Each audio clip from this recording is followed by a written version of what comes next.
So sa Davao noon, ah, magtindig lang ang pulis dyan at traffic, pumasok na itong mga NPA na to, pak, pak, pak, pak.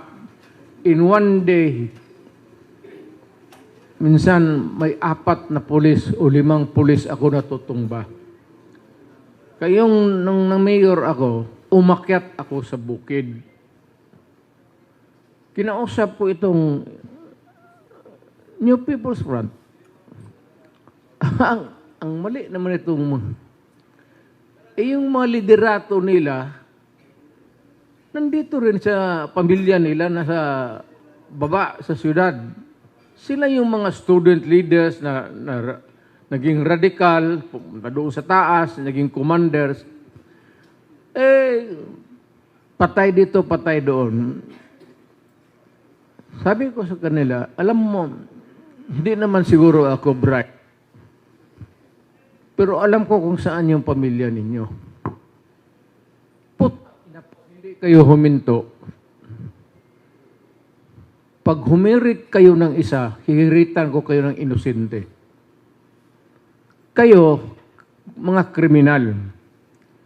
Tayo, mga kriminal tayo, nagpapatayan tayo.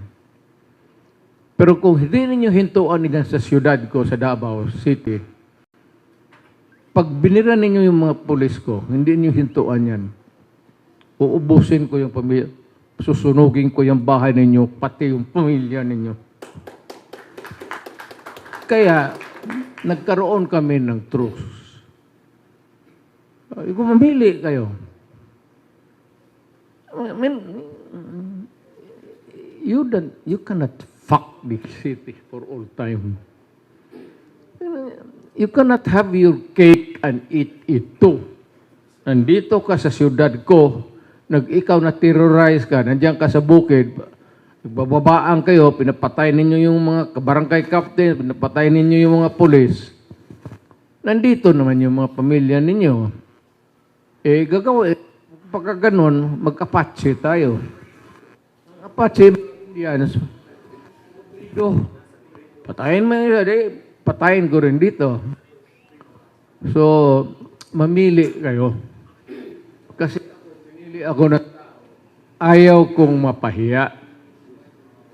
Kasi ang campaign slogan ko, Davao City will be peaceful. At gagawin ko yan. Kaya nanguna kami. Naging aggressive city kami. Gumanda ang Davao. Maraming nainggit kasi maganda ang Davao. Hanggang ngayon, yun ang parang Indian style. Apache beso.